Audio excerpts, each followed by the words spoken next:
When I was living in Moldova, I was still very young, so I remember bits and pieces.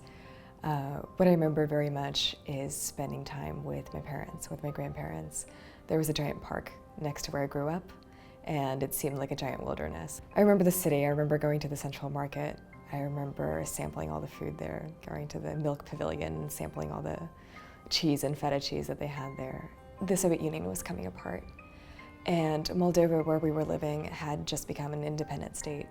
It was very unstable, and my parents were afraid that there would be a lot of nationalist sentiment.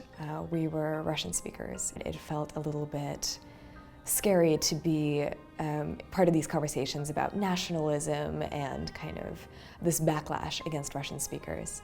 I was sitting at my mother's painting desk, and we were both she was a graphic designer, so she was painting, and I was also doodling something, and she turned to me and she said, what do you think about going to visit the United States? And my impression was great about the United States. My uncle was already there, and so we were getting photographs, we were getting packages occasionally, and it sounded very exciting. And so I said, yeah, that would be great, I'd love to visit. And my mother paused and she said, no, not to visit, to stay there. I have these very vivid memories of us packing up the house of my grandparents on my father's side, packing up their house and moving in with us for a few weeks. And then we traveled as a family to Moscow with a few belongings in suitcases and shipped the rest of our stuff over to the US. Really random things. We shipped over a whole china set, which I'm not sure why that choice was made, but I think it was kind of a sentimental thing that my parents wanted to keep. And after Moscow, we were lucky that we got to go directly to the United States. We landed in San Francisco and were picked up by my uncle and his family here. I had never gone to school in Moldova, so my first day of school was in the United States. And it was a month after we came, and I did not speak English.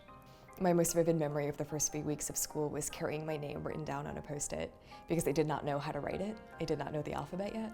By a year in, so it was I started in second grade, and by the time I got to third grade, I had won the class spelling bee, so I learned very quickly.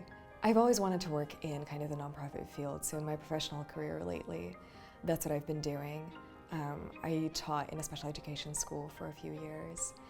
I worked in a kind of a social work nonprofit, and I'm working at Upwardly Global, kind of helping immigrants with their job search here. As far as hobbies, I do a lot of hiking. I do a lot of kind of outdoors activities, and that is something that I really became passionate about once we came to the States. This was not a common hobby in Moldova, but in the United States, especially in California, there's quite a bit of hiking and kayaking and backpacking that happens, and I really started doing it in high school, and I've never stopped. And I also do dance, so swing, salsa, and that's another passion. So this year is actually the 20-year anniversary of us being in the United States. And so I did a lot of thinking about that because I was abroad earlier this year, kind of working abroad and thinking a lot about this experience of being an immigrant. And I started thinking in this past year about what it was like for my parents. So I've been having a lot of conversations with them about their experience coming to the States. And even though I don't speak with an accent, even though I've lived my entire life here, I always feel like that's a big part of my identity, the fact that I grew up in an immigrant family, that I traveled here, that my family is from somewhere else, and that I have a piece of identity from somewhere else. So that's always been a really, like, a big part of my identity.